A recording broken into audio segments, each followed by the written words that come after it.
I was helped by sleepy classes during my interview stage. And that Right. is when I got associated with sleepy classes. And that was when you prepared a detailed questionnaire for me based Right. on my DAF. And Right. which was very, very helpful. I mean, there were dimensions that I could have never thought of could be asked from my DAF. First of all, many, many congratulations to you for getting a good rank and Thank you so much, sir. being in the list. And before entering into this call, Madhav, I was having a look at your DAF and I was having a look at your academic credentials, 10th May, 12th May, even graduation May. You have done pretty well. So you have been quite a brilliant student all throughout, even in school and in college. Thank you, sir. If you think that, I think everybody who's made it to the list have been brilliant in some walk of the life or the other. But thank you so much. Great. And you're just 26, 27 years of age and pretty young. And this was your second attempt. And yes, so sir. How is the feeling like? How are you feeling at the moment being into this meritorious list? How's the feeling like right now? So right now it has slowly and gradually started accepting, and it has started sinking in that yes, this has happened, because for a very long time I was, not being able to take it in that this has happened, because everybody's wanted it for, and I've wanted it for a very long time. So right. I'm very happy, excited, grateful. So that is what I'm feeling right now. How did your UPSC journey begin? And I'm sure you were working in Microsoft before and you were earning pretty well.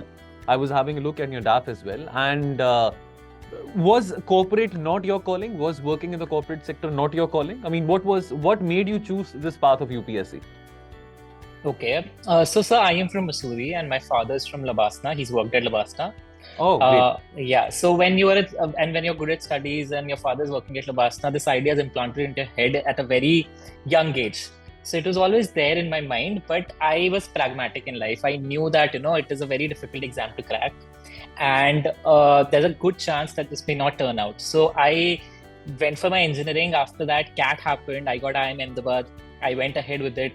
And that was after that, once my career was secured, that is when I started to venture into UPSC. And I think what helped me was also COVID and work from home, staying in Missouri. So all of those factors combined, I started preparing along with job, and that, that bore fruits now. So right. This is how the journey has been completed, sir. What will be Madhav's suggestion for people, aspirants who are also working side by side? All right, sir. So people who are working and preparing, it becomes a little challenging for them. And if you have to maintain a personal life with, again, like you mentioned, the breakups and the social life for that matter, it is a little difficult. What worked for me was that it was COVID lockdown. I was stationed in a city of Missouri where the distractions were comparatively less. I mean, there's a less of a social life. I mean, all you can do is meet up people at cafes. And so there are less options to be distracted. And but however, I would say that beyond the point when my first attempt was done, and probably last year when I was writing my second attempt, and I also had to go to the office at times, then the distractions would come in. So I would say that coming back to your questions, so when people are working and people are preparing, one has to be a little more disciplined than the rest of the people. I mean, that is what makes the difference, because you're working, you're taking that stress. After that, you're coming back and studying. It becomes very overwhelming beyond a point. So keeping that cool, keeping that dedication, and what is the purpose that you're doing this for. And if that is clear and your motivation is clear, and then you have to actually control yourself. You have to be off social media for a while. And, in moderation. I'm not saying that I cut off my life. I am not one of those who can live without a social existence. So probably I'll just finish a portion and then go out. So something along those lines, and probably pursue a hobby in that case. But yes, I would say it is very challenging for people who are doing it with a job. So how many hours of your time was in your job? I mean, how many hours in a day would you utilized in your job, and then how many hours you devoted for your studies? So it varied by the day. So in at Microsoft, things were flexible. I mean, you can work according to your pace, and I'm absolutely not a morning person. So Okay. when I would wake up at like around 10 or something, and then Right. I started working from 10 to like say around 6 or 7, and then after dinner I'd sit down and study till somewhere around 2, 3, 4, depending on my mood of the day. Right. And it was gradual. So probably like weekdays when I was working, it was more about making notes and doing manual labor. However, Right. weekends was something about internalizing and memorizing. And so because that was a comparatively free time, and I used to ration my holidays accordingly. So for example, I wouldn't even take 6 days off and then take a week or 10 days off before prelims. So that is how Right. I did it. Yeah. Right. So Madhav, no parties on Saturday, Sundays, no OTT, no Netflix on Saturday, Sundays, no cricket, no IPL on Saturday, Sundays. Madhav only studied on Saturday, Sundays. That's how you utilize your time on weekends. No, sir, that is not true. I Uh-huh. would say if I were in a city like Delhi, Mumbai, for that matter, the parties would have been every Saturday, Sunday. It was now once a month, Right. and OTTs I had to prioritize. Which one Right. would I want to watch and which one? So, for example, I remember during my first attempt, and between the mains, Money Heist had come, and I saw it. Yes. Yes. So I was like, I am not going to wait for it. I saw it. So it's like it's also about choosing to watch one show and letting go of another one. So are you inspired by the professor because you have a beard and even the frame like that, just like the professor had? Thank you for mentioning, but no, sir, nothing like that of that. All right, great. Now, my next question, Madhav, comes to your optional, because the optional plays a very important role as far as getting marks in the mains is concerned, और एक बहुत crucial role play करता है optional जब हमने merit list में आना है. Now, having said that, what was your optional? Your optional was management, if I'm not wrong? Yes, sir, my optional was management. So I mean, like people, they tend to choose a humanities optional, sociology, PSIR, or philosophy, or history. So, but you were pretty confident about having management optional in your mains. So when I decided in 2020 that I started to prepare, I considered a number of optionals. Now, sociology and PSIR, I did not have a background in, and honestly and practically speaking, I cannot compete with you folks who would have done, let's say, BA and MA in it. So it was either mathematics or management. Mathematics because I always enjoyed it and I was good at it. And third optional that a lot of people pitched in was anthropology. They said you're from a science background, will help you. But I'll be honest with you, till today I don't know what anthropology is. So how could I even take that optional? Right. So I narrowed the options down to mathematics and management. And then, given I was also working and the time commitment that mathematics required, it was not fitting into my entire overall strategy of preparation. Right. So and management was fitting into the preparation strategy, because when I saw the paper, I knew that I was fresh out of college during that time. If somebody asked me to sit down and write it right now, maybe not of UPSC level, but I'll be able to write. I'll be able to solve the entire paper. Right. Plus, it also has portions of mathematics in terms of the quantitative parts that it has. Right. So I got like a mix of both. And I think last year, however, when I did not make it, it was because of management. I got 103 and 142, and I was perplexed because I did not have any guidance during that time. And whom to ask that what went so wrong? In 2021 mains. In 2021 mains. Right. Yes. So I don't know. I mean, I spoke to a lot of seniors and then eventually tried a number of new things. And this year I kind of got 150 in the same paper. I got 103 and 127 in the other one. So I made an improvement and I'm in the list because of that optional. So it is more about choosing what one is comfortable with and what one thinks fits into the overall strategy of preparation. So what were your total marks in management? 277 this year. 277. Awesome.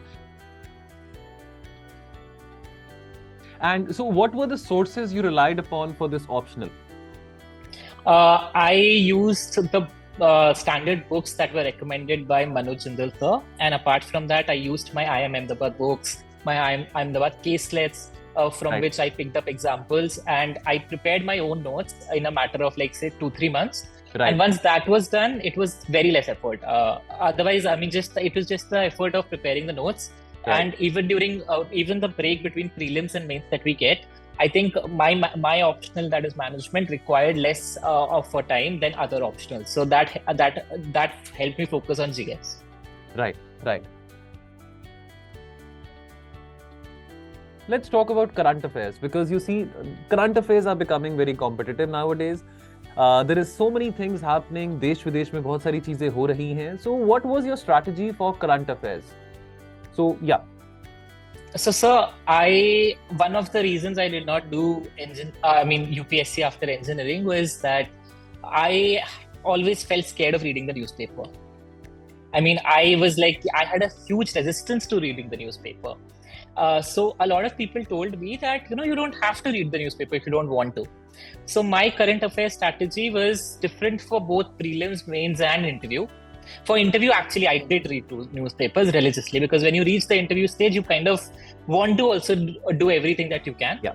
But for prelims and mains, what I used to do was I used to go through that Byju's analysis of Hindu newspaper every day. Right. And I would also supplement it with Insights everyday current affair analysis. Right. Once that was done, towards the end and towards closer to the prelims and mains, there would be mains 365 that would come out, or prelims 365, I think they call it. I think those two sources also I referred to for current affairs, and I would make my own notes out of it, thoda sa. And I would actually add more color to it, my notes, when something else would come into the picture, because I think after when you're preparing, you realize that after 6 months there's nothing new. It's just an add-on to what was happening previously. Right. Anti-defection has been going on for a while.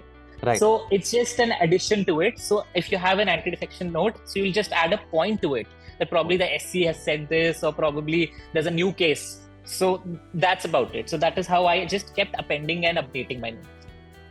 But having said that, Madhav, would you suggest the aspirants to read the newspaper every day? Because obviously there is no substitute for hard work, as we say, and then complement it by the end of the month with some magazine or with some, like institutes current affairs compilation. Would you recommend to read the newspaper every day? So to be honest, I would say that I didn't do it for prelims and mains. I did it only for the interviews. So I would say one should do what one thinks works best for them. Right. I get that. And when was the first time, Madhav, when you heard about sleepy classes? I heard about sleepy classes, I think before my first prelims. Okay. So a friend of mine told me that, you can go to sleepy classes. They have good short videos on environment and probably polity if you don't want to do it. Right. So that is one of the options you can explore. So that is the first time I heard of sleepy classes. Sir. So any initiative of sleepy classes which you were following in your preparation days? I followed, sir. I was helped by sleepy classes during my interview stage. And that is when I got associated with sleepy classes. And that was when you prepared a detailed questionnaire for me based on my DAF. And which was very, very helpful. I mean, there were dimensions that I could have never thought of could be asked from my DAF. For example, the so many people called Madhav existed in history, I didn't know. So, because everybody thinks of just Madhav Sindhya or somebody like that. But there are many more and many freedom fighters. And so I think that was helpful. Right. So now let's come to your GS exam, GS1, GS2, GS3, GS4. What was your strategy for these exams and what were the sources you relied upon for these exams? GS1 is one paper that I would say has two subjects which I'm not comfortable with. And those are the only two subjects that I'm not comfortable with. And one is geography and the other is art and culture. I absolutely hate them. So, but that doesn't mean I didn't study them. I did, but it was a pain studying them. However, I would enjoy the histories, all the histories from ancient to medieval to modern history and also world history. I mean, I was very upset when there was no world history question this year. And so my sources for history would be for everybody knows that and everybody uses Spectrum. For world history, I had made my own notes. So every word that was mentioned in the list, I Google searched it. Saw a few UPSC questions on it, and I tried to get a sense of what kind of questions are asked. And every 2 to 3 pages notes I had on world history, and beyond that, I did not. I just appended it with the past year questions, but that's it. Apart from that, for ancient and medieval, I had prepared notes based from Tamil Nadu class 12 book. NCRT, Tamil Nadu NCRT. Yeah, Tamil Nadu NCRT. And for art and culture, I did class 11 book. Right. For geography, I did NCRT 9 to 12. Right. And then I supplemented it with the question and answers of the coachings. Okay.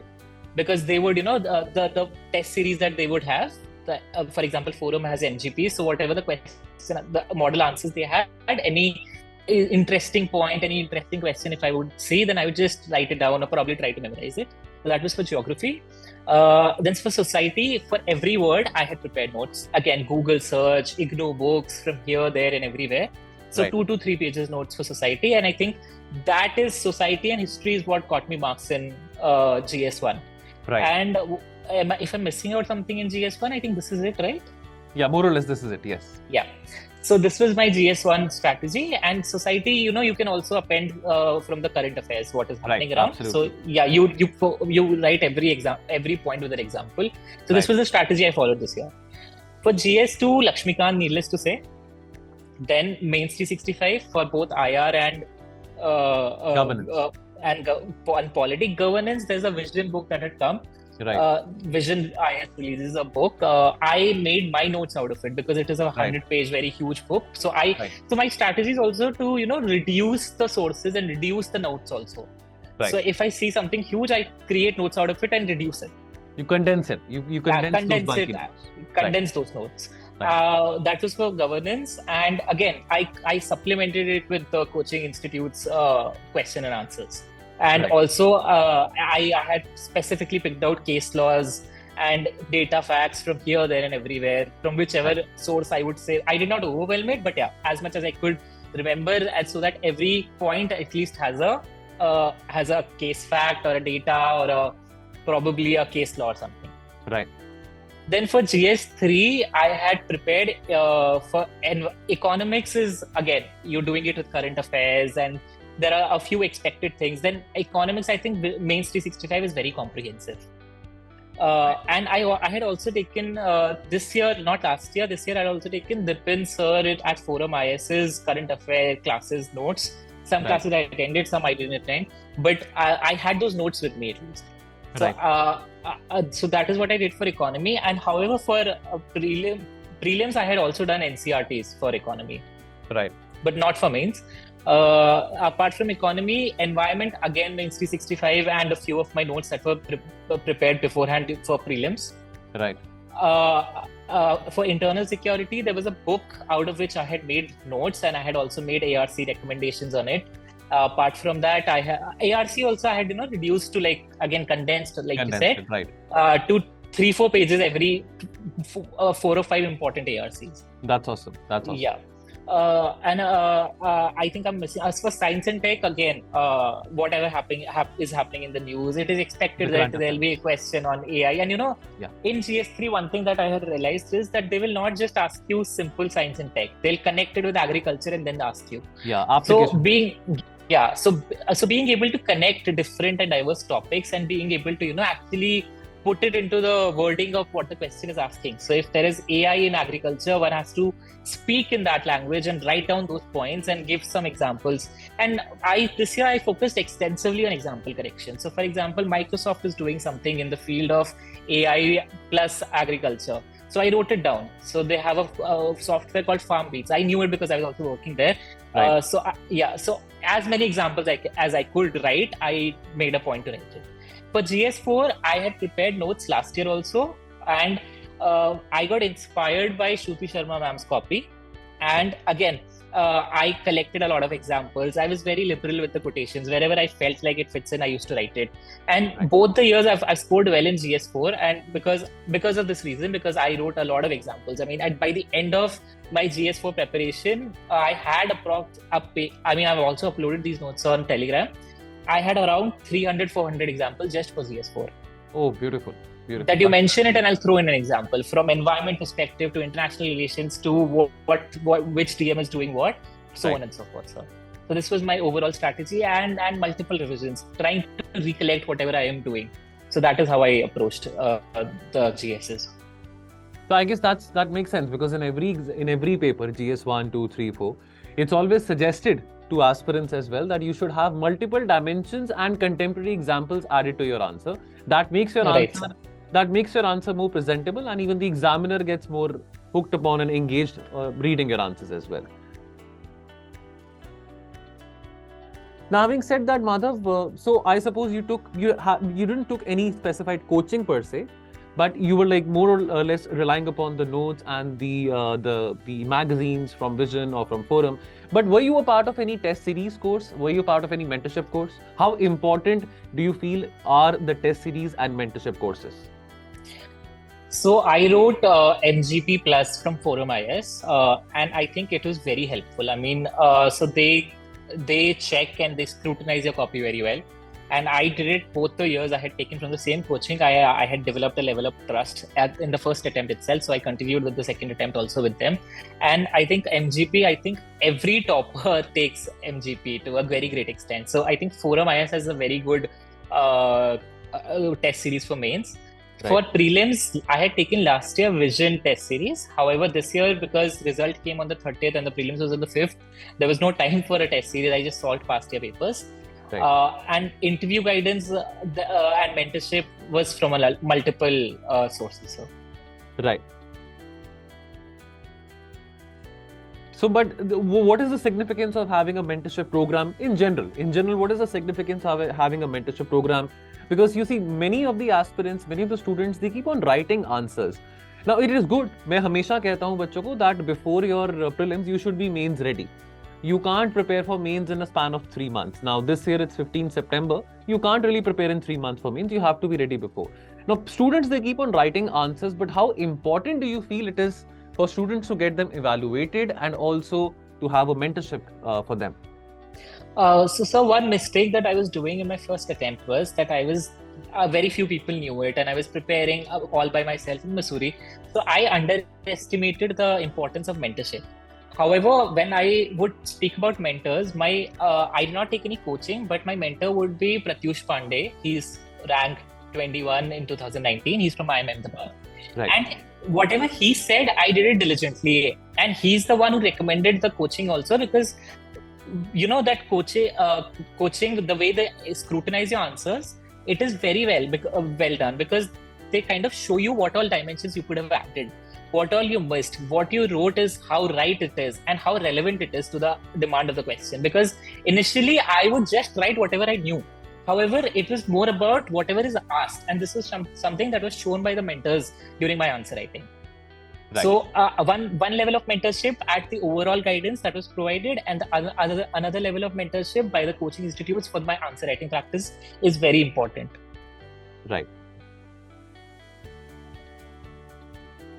Now, let's come to the next question, Madhav, which is about essay. Now, see, essay also plays a very important role as far as traditionally they say that, essay, ethics and optional.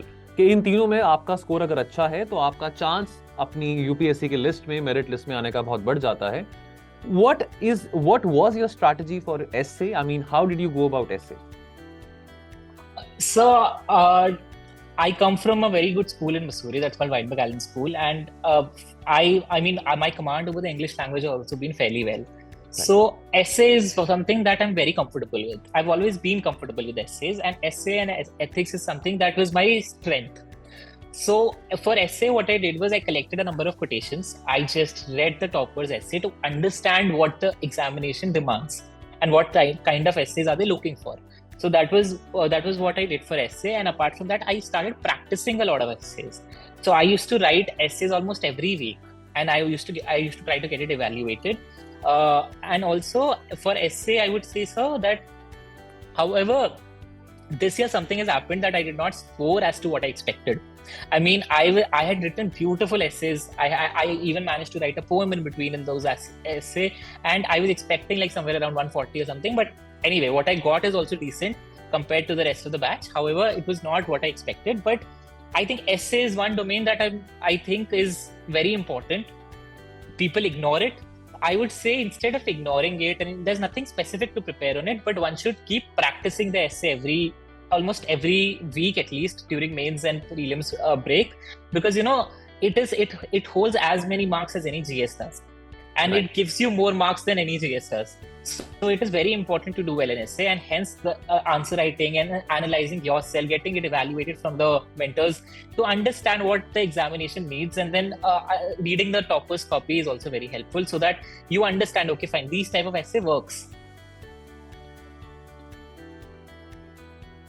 Right. Now, Yes. two things related to essay I would like to ask you over here. So, number one, now see, most of the aspirants, they say that, look, that we have not come from a good English background, that, that we weren't a part of the English-speaking team in the school, we didn't took part in debates and, plays and etc. etc. Does that mean that जो बच्चे जिनके पास जो English language skills का command अच्छा नहीं है, does that mean कि उनका जो leverage है वो कम हो जाता है as compared to somebody who has a good command over the language? And the second part of the question is, having a good command over English language, does that necessarily guarantee that we will get 140, 150 marks in essay? To answer the first question, sir, no, sir, I do not think so, because whatever my analysis of the topper's copy was that, it's just plain simple English, and write what makes sense. I mean, and do not make too longer statements. And this is what I realized, and and do not even complicate things. So having good command of the English language also is a double-edged sword, because you may be able to confuse the examiner. So what I did was I kept it simple as possible, short sentences to the point, but of course correct grammatically and everything. Apart from that, to answer, so I would say no, that is not how it works. I mean, people with any background can write good essays. It's just an expression of language, and that can be any language. So the language is, if it is English or Hindi as a background, it doesn't really matter. And to answer the second part of your question, I would say that having a good command over the English language gave me a sense of confidence in essay. However, that did not translate into the marks that I was expecting. Right. So I mean, it does not give a leverage, sir. And would you suggest the aspirants that should they necessarily use rosy words or Shashi Tharoor type of English, or high vocabulary in their essays? Do you suggest that? Do you recommend that? I do not recommend Shashi Tharoor sir's type of English. I mean, Right. but if you know it, then why not? Right. Perfect. Right. If you know the rosy words, then why not? I mean, for example, I know I can write a poem on the spot. I wrote it down there because, and the topics that I have chosen, and those were the two topics that are slotted this year. But I actually managed to get way above the average. I got 111 in it. Right. which is good for the topics that I had chosen. Which is decent, yeah. Yeah. So I would say that it is because of probably some differentiator that I had added. If you can add it, but don't kill yourself over it. Don't do it if it doesn't come naturally to you. So what would be Madhav's strategy as far as approaching, because we have now seen from the last 2-3 years, philosophical topics are coming. Now, see, I mean, as far as my understanding, because I teach essay as well as sleepy classes, as far as my understanding, if a philosophical quote is asked to you, let's say that quote is by Gandhi ji or that quote is by John Kennedy, you don't have to write the philosophy per se. You don't have to write the philosophy per se behind the quote. But what would Madhav's message would be for the aspirants, and what would Madhav's approach be towards a philosophical topic which is asked in the essay? So I have written 2 mains, and in the 2 mains that I have written, all the topics that were asked were philosophical. Right. Yeah. And so choose the topic you're most comfortable with. So probably this year people chose the topic people are most comfortable with. The next year maybe people would want to differentiate that, everybody is choosing this, let's not choose this, don't do that. Just choose whatever you are comfortable with. So I would always do that. And then I would try to think from every dimension possible.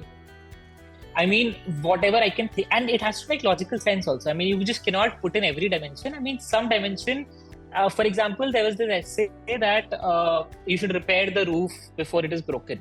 And I remember I spoke about one dimension, I spoke about domestic violence in it. And I spoke about how the cracks appear in the beginning with a small, with a small hint of disrespect. And that is where you have to repair the roof. Right. So that is how I got into the societal aspect of it. Then from political aspects, and don't just follow this timeline, that pestle framework for that one would say. But yes, try to include as many dimensions, examples, as you can and keep it original. I mean, don't try to do exactly what somebody else is doing.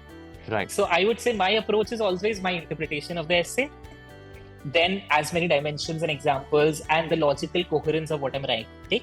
Right. And probably I would try to put in some creative element if possible, if I can think of anything. But if not, then it doesn't matter. Right. Perfect. Now, Madhav is somebody who has cracked 2 prelims consecutively, and to be very frank, if you ask bureaucrats 10 साल पहले, 20 साल पहले, they would say that we won't be able to crack prelims अगर ऐसा question paper हमारे time पे आता. Now, I remember in my times, in my days, I'm talking about the days of 2013, 2014, prelims used to be a cakewalk. It used to be very easy because, we would end up getting a lot of marks in CSAT, even if, GS में कम number थे. But since the last 4 years, shall we say, since 2019, 2021, and of course 2022 and 2023, we are seeing that prelims के जो questions हैं, जो UPSC जो questions डाल रहा है, bouncer type questions आ रहे हैं. Now, you're somebody who've cracked prelims twice. What would be your message to the aspirants? What was your strategy for prelims, and what would be your message to the future aspirants? All right. So for my first prelims, my strategy was drastically different from my first and second prelims. Second prelims, I hardly had any time to prepare. So I just went there and wrote the paper. And in the first, I referred to the standard sources that everybody mentions. And I have also mentioned some of them in my interview with you right now, sir. Right. So just doing those sources and then solving the first, probably the coaching institute's test series that you've taken. But I think even that test series is not as reflective as UPSC test papers are. So just sit down, probably pick up 2017 paper and trying to solve it, because that way this year the thing has changed altogether, but during our time, elimination technique would work very well. And we could eliminate mostly half of the sentences but that practice comes not through the coaching institute, that comes through actual UPSC papers. Right. So I remember even in the gap that I had received between the final result and the prelims this year, 2022, I just solved those 5-year papers and I wrote the exam, because that kind of reminded me of how to eliminate things, how to make the tukkas, how to make those guesses, and how to make educated guesses, because it is not just a guess. You read all of that, and out of that all condensed gyan over the years that you have, you're actually being able to pick something, because you know that it doesn't feel right. And I think prelims now is based a lot on intuition and what you think is right. So I would say that I think prelims for me in the second attempt was more about staying calm in the paper. Right. Even if I saw a question which I must have read but I cannot recollect, and that will happen with a lot of people, I just would stay calm, move on to the next one, and then probably come back if I have time. And a few questions that they give in prelims are very easy. And when I say easy, that they'll just put in a word like only or something, and it'll look like you don't know any idea about it, but actually you can eliminate it and say none of the above. For example, areas like science and tech, environment, here the questions become particularly easy, especially the application ones. I knew that if they'll ask the application of science and tech in something, it's applicable in mostly everywhere. So it is all of the above only. So, and if it is a very atpata question that nobody knows about, it was a very weird trick that we knew that the answer will be A. And it used to work. But now the thing is changing. So I would just say that everybody will not know a lot about prelims. No matter how much you prepare, when you'll be sitting in the examination hall, prelims, you'll see that the questions will never be direct. It's about staying calm and using that condensed gyan and the combined knowledge of all the years that we have garnered to make that educated guess. And I think if staying calm and you can make that educated guess, I think prelims is doable. Now coming on to the second part of prelims, that is CSAT. Personally, I've cleared CAT. So I've never had problem with CSAT. I never even paid it much attention. However, when I was solving the last year 22 wala CSAT, I just felt that that this is not easy. I was solving it, but I knew that this is not easy. So people who are not that comfortable with maths, I think they should prepare for CSAT. My strategy for CSAT was very simple. There were 2 hours, 1 hour for maths, and whenever the 1 hour would take, I would switch to English. Because what happens is that sometimes English is easier than maths. So a lot of people, what they do is they get behind the question in mathematics in CSAT and then keep solving it for 15 minutes and the time is gone. Right. So CSAT is also like CAT. In CAT also you have to choose the sets you have to solve. Here also, I think you've now begins choosing the sets that you can read in English and then solve for them. So this is my strategy with CSAT. And any extracurricular hobbies or any extracurricular activities? Because, in the lockdown period, everybody turned out to be a cook. Everybody was cooking and posting things on social media. So any kind of getaway activities you do when you're like feeling stressed up because of work or because of studies? What were your things for which you used to pursue as a passion? Okay, so I'm a very social person. I mean, I love to talk. So I would go out and meet my friends. I would drive around to Dhanolti or to Dehradun. And of course, and probably go to Dehradun to party. Mussoorie has less partying places. Right. So that is what I would do. And apart from that, I've been into watching TV series. Like I told you, I watched Money Heist in between prelims and mains. Right. So yeah. So depending on what my mood is, I would also go on every day I used to go on a jog. I live in Camel's Back Road in Mussoorie, so I made it a point to go out on a run, which kind of kept me refreshed. And also a little workout in the morning if possible. That's awesome. That's really good. Any message you would want to give to the UPSC aspirants community? One message that I personally think that about this exam is that one should understand and accept that this not happening is also okay. And this is one message that I really want to give people, because if you look at the numbers and the odds, a lot of people will not qualify, and the probability of getting qualified is going to be very tough. So there is no fear and harm of saying that, okay, fine, I've tried and I want to come out of it. Because I think this exam is very demanding. It takes away your entire youth years.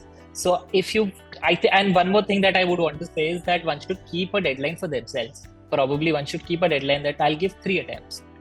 In that, if you're not even clearing, and dedicated attempts, not just saying कि 6 महीने पढ़ा, 6 महीने नहीं पढ़ा, फिर बोल दिया उस attempt. That is not how. If you're giving 3 dedicated attempts, I think you should be able to clear it. But if the dedicated attempt, maybe you're not being able to clear it, so there's nothing harm in embracing that, okay, fine, this is not what I am good at, and probably I'm good at something else. So one should not just kill themselves over it, because it does have a lot of repercussions on your mental health. And I've seen a lot of people struggling because of and trying to come out of the vicious cycle called UPSC, because it is a vicious cycle. Once the thing ends, you are again writing the prelims and mains all over again.